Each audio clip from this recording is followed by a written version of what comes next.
हिंदी व्याकरण पाठ 17 अव्यय अविकारी शब्द। अव्यय क्या होता है? देखिए आपकी बुक में एक ये पिक्चर बना हुआ है, विकारी और अविकारी।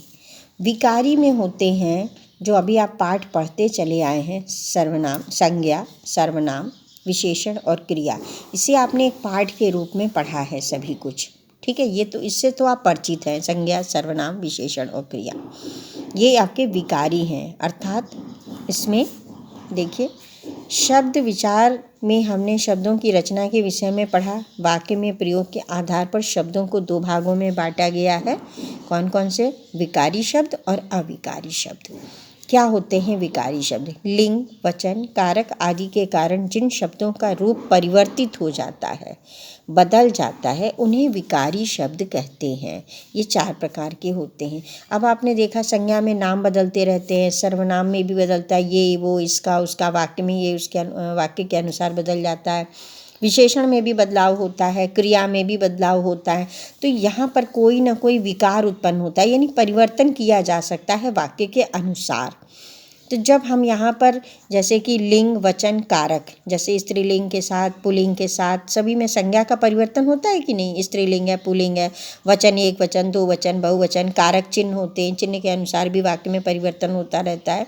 इन सब के कारण जब लिंग शब्दों का रूप परिवर्तित हो जाता है तो उन्हें विकारी शब्द कहते हैं। 4 प्रकार के होते हैं, संज्ञा, सर्वनाम, विशेषण, क्रिया। ये आपकी बुक में दिया हुआ है। अब इसी का अपोजिट हो गया अविकारी।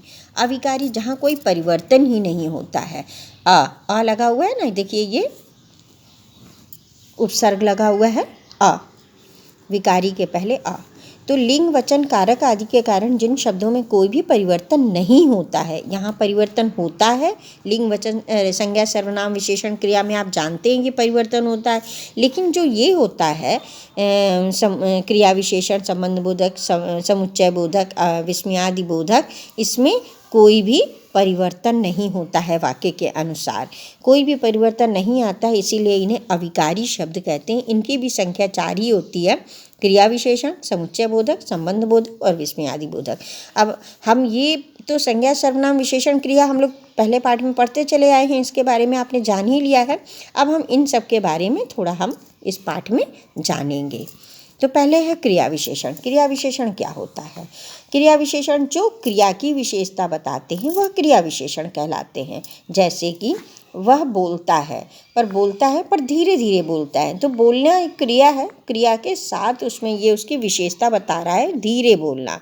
तो जैसे धीरे बोलना उसकी एक विशेषता है, तो ये क्रिया को विशेषता बता रहा है। इस प्रकार ये क्रिया विशेषण कहलाता है। अब क्रिया विशेषण के भी अभी रूप होते हैं, वो हम आपको दिखाएंगे। शेर बहुत ज़ोर से दौड़ा, दिन भर ओले पड़े, अंदर बैठे हैं, अभी। इस तरह के वाक्यों में आप देखिए कि क्रिया के पहले जो हमने उसको एक विशेषित रूप से दिया हुआ है, उसको थोड़ा सा और सुंदर बनाने के लिए या कुछ भी मतलब परिभाषित करने के लिए अलग से जो शब्द लगे हुए हैं, ये रेड बोर्ड से क्रिया को परिभाषित कर रहे हैं। तो इस प्रकार से ये क्रिया विशेषण हो गया, उस क्रिया की विशेषता बता रहे हैं। ये सभी क्रिया विशेषण हैं। जो शब्द क्रिया की विशेषता प्रकट करते हैं उन्हें क्रिया विशेषण कहा जाता है। अब क्रिया विशेषण को भी 4 भागों में बांटा गया है, कालवाचक, स्थानवाचक, परिमाणवाचक, रीतिवाचक। अब कालवाचक क्या है? यानी कि कालवाचक समय, काल का मतलब ही हमने पढ़ा था, क्या होता है काल का दूसरा नाम? समय। अब कोई भी कार्य अगर हम कर रहे हैं उसमें समय आभास होता है, जैसे अभी कर रहे हैं, परसों करेंगे, सदा सत्य बोले हमेशा, तो यहाँ पर देखिए एक समय का अनुभव हो रहा है, तो ये हमारा कालवाचक हो गया। स्थानवाचक यानी हम स्थान का मतलब जगह है, जैसे कि वह ऊपर बैठा है, पास ही बैठा है, समीप बैठा है। तो आप इसमें देखिए इन वाक्यों में ये जो लगा हुआ है रेड वर्ड में देखिए, तो इस तरह से ये एक स्थान को बता रहे हैं। कहाँ बैठा है? यहाँ बैठा है, वहाँ बैठा है, एक स्थान बता रहे हैं, तो स्थानवाचक क्रिया विशेषण हो गया। परिमाणवाचक क्रिया विशेषण, परिमाणवाचक क्रिया, परिमाण का मतलब आप जानते ही हैं, नाप तौल, जैसे कि कम, ज़्यादा, थोड़ा, अधिक। इसी तरह ये वाक्य बने हैं, बहुत रोते हैं, ज़्यादा खाते हैं, बिल्कुल बेपरवाह है। तो यहाँ पर जैसे कि अत्यंत, केवल, इतना, उतना, जितना आदि, अल्प, थोड़ा, तनिक, न्यून, कुछ, अधिक, पर्याप्त, ऐसे शब्दों का प्रयोग करके हम परिमाणवाचक क्रिया विशेषण के बारे में जानते हैं। ये हो गया परिमाणवाचक। अब है ये रीतिवाचक क्रिया विशेषण। जिन क्रिया विशेषण के द्वारा क्रिया की रीति मतलब क्रिया के कार्य करने का ढंग, है ना, क्रिया के कार्य करने का ढंग पता चलता है, रीति पता चलता है, तरीका तौर तरीका पता होता है, उसे हम रीतिवाचक क्रिया कहते हैं। जैसे अब चलना है, धीरे चलना, तेज़ दौड़ना, बोलना, क्रोध से बोलना, तो मतलब क्रिया करने का ढंग जब पता चलता है, उनका रीति पता चलता है, तो वह रीतिवाचक क्रिया कहलाती है, क्रिया विशेषण कहलाती है। तो ये तो हो गया क्रिया विशेषण के 4 भेद हमने आपको बताए, कालवाचक, स्थानवाचक, परिमाणवाचक, रीतिवाचक। ये आपने पढ़ लिया। अब रीतिवाचक में भी कुछ दिया हुआ है, जैसे प्रकार, निश्चय, निश्चय, स्वीकार, हेतु मतलब कारण, निषेध।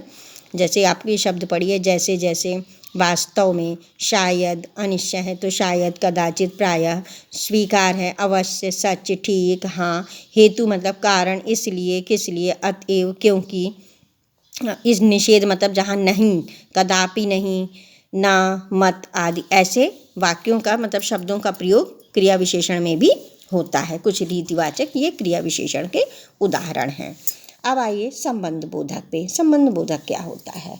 संबंध, वाक्य में संबंध को स्थापित करना संबंध बोधक कहलाता है।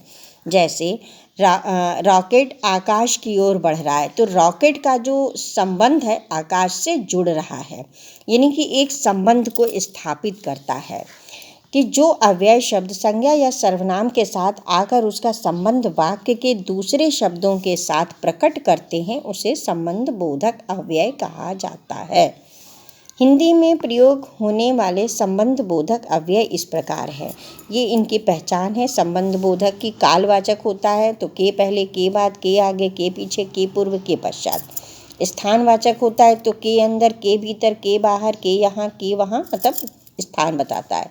दिशावाचक होता है तो की ओर, की तरफ, आसपास, चारों तरफ, यानी दिशा बताता है।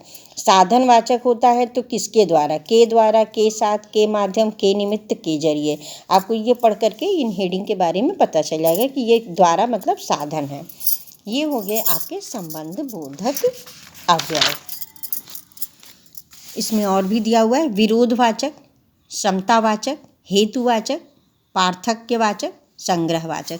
आपको मुख्य रूप से संबंधवाचक अव्यय जानना है कि वहाँ पर संबंध होता है, एक दूसरे को जोड़ता है, वह संबंधवाचक अव्यय कहलाता है। क्रिया विशेषण और संबंध बोधक में अंतर। अनेक कालवाचक और स्थानवाचक अव्यय संबंध बोधक और क्रिया विशेषण दोनों हैं। जब इनका प्रयोग संज्ञा या सर्वनाम के साथ होता है तो ये संबंध बोधक अव्यय कहलाते हैं, और जब ये क्रिया की विशेषता प्रकट करते हैं तो उन्हें क्रिया विशेषण कहते हैं। जैसे अंदर आओ, अब अंदर आना, अंदर जाओ, तो जाने के साथ ये क्रिया लगी है, क्रिया विशेषण। जाना क्रिया है, क्रिया विशेषण। घर के अंदर आओ, यानी कि घर से उसका संबंध जोड़ रहा है। अंदर आना क्रिया विशेषण है ना, लेकिन घर के अंदर, तो के अंदर, आपको के अंदर ये जोड़ा ना, घर के अंदर, तो घर से उसका संबंध जुड़ रहा है, इसलिए संबंध बोधक है। तो संबंध बोधक में इन शब्दों के आगे कारक चिन्ह का, की, के आदि लगे होते हैं, जो खास तौर पे संबंध बोधक की पहचान कराते हैं। ठीक है, संबंध बोधक के बारे में आपको समझ में आ गया। अब है समुच्चय बोधक या योजक। समुच्चय बोधक या योजक, योजक आप जानते हैं जोड़ने का काम करता है ना, मेल मिलाप करता है, उसको जोड़ देता है। योजक, हमने एक चिन्ह भी पढ़ा था योजक का।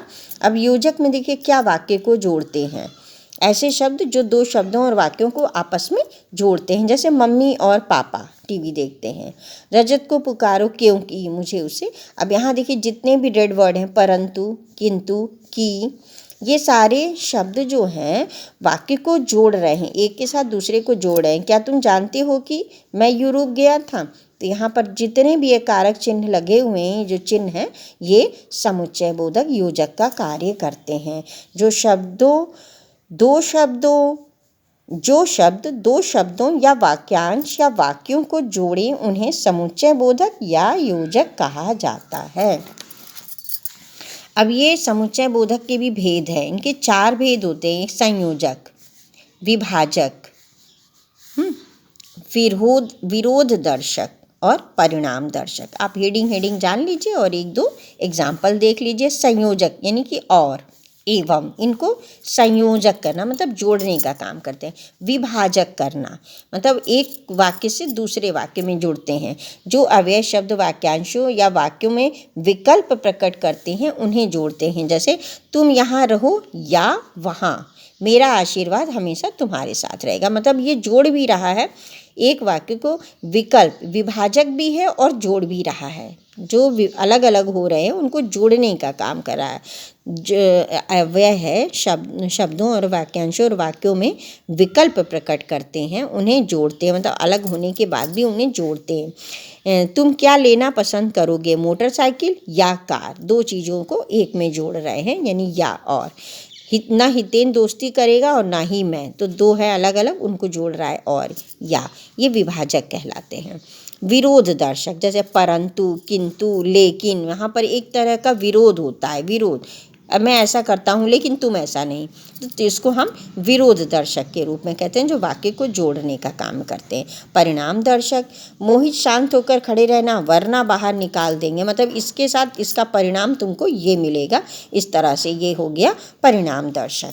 ठीक है, तो यहाँ पर कुछ आपके बुक में एग्जाम्पल दिए हुए हैं कि यह योजक अव्यय है कि दो वाक्यों को जोड़ने का कार्य करता है। जैसे डॉली ने कहा कि मेरे साथ चलो, तो की भी आपका एक तरह से जोड़ने का काम करता है, इसको भी अव्यय ही कहते हैं। बड़ी ई की लगा है, यह संबंध कारक अव्यय, जैसे का की के रूप में आता है। उसकी, है ना, की दो शब्दों को जोड़ने का कार्य करता है। यह अब्दुल की कार है, यानी कि अब्दुल और कार को बीच में जोड़ रहा है की, ये भी एक अव्यय है। समुच्चय बोधक के मुख्य रूप से दो भेद होते हैं, एक समानाधिकरण एक व्यधिकरण। दोनों के चार चार भेद होते हैं। यहाँ छात्रों को स्तर पर ध्यान न दें और समानाधिकरण के चार भेद दिए गए हैं।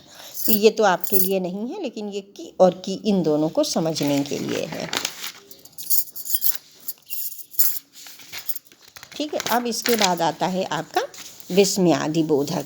विस्मयादि बोधक आपने पहले भी पढ़ा है कि जहाँ पर आश्चर्य होता है, जो शब्द हर्ष, शोक, आश्चर्य, घृणा आदि भावों को प्रकट करते हैं उन्हें विस्मयादि बोधक अव्यय कहा जाता है। जैसे कि वाह वाह, मज़ा आ गया, ओहो कितना धुआं है, हाय राम अब मैं क्या करूँ। ये पाठ अभी आपको एक अलग एक पूरे पाठ के रूप में आएगा। तो यहाँ पर विस्मयादि बोधक शब्द दिए हुए हैं। हर्षबोधक जहाँ खुशी होती है, शोक बोधक जहाँ दुख होता है, तकलीफ होता है, विस्मय जहाँ आश्चर्य पूरी तरह से होता है, तिरस्कारक मतलब जहाँ हम तिरस्कार करते हैं, स्वीकृति बोधक जहाँ हम स्वीकृति देते हैं, संबंध बोधक जैसे अरे संबंध जोड़ते हैं, आशीर्वाद बोधक जीते रहो दीर्घायु, ऐसे हमारे विस्मयादि बोधक होते हैं। संज्ञा में शिव शिव, सर्वनाम के साथ कौन, कौन हो तुम, विशेषण सुंदर, अति सुंदर, क्रिया के साथ चुप रहना, नहीं बोलोगे तुम, क्रिया विशेषण कहाँ, ऐसे इनके साथ भी हम विस्मयादि बोधक चिन्हों का प्रयोग करते हैं। ठीक है, और यहाँ पर ये मैंने आपको एक्सरसाइज कराई है जो आपको बुक में करना है। ये भी एक्सरसाइज मैंने कराई है, आपको बुक में करना है। ये एक्सरसाइज भी आपको बुक में ही करनी है, ये एक्सरसाइज भी बुक में करनी है और ये एक्सरसाइज आपको कॉपी में करनी है। Thank you.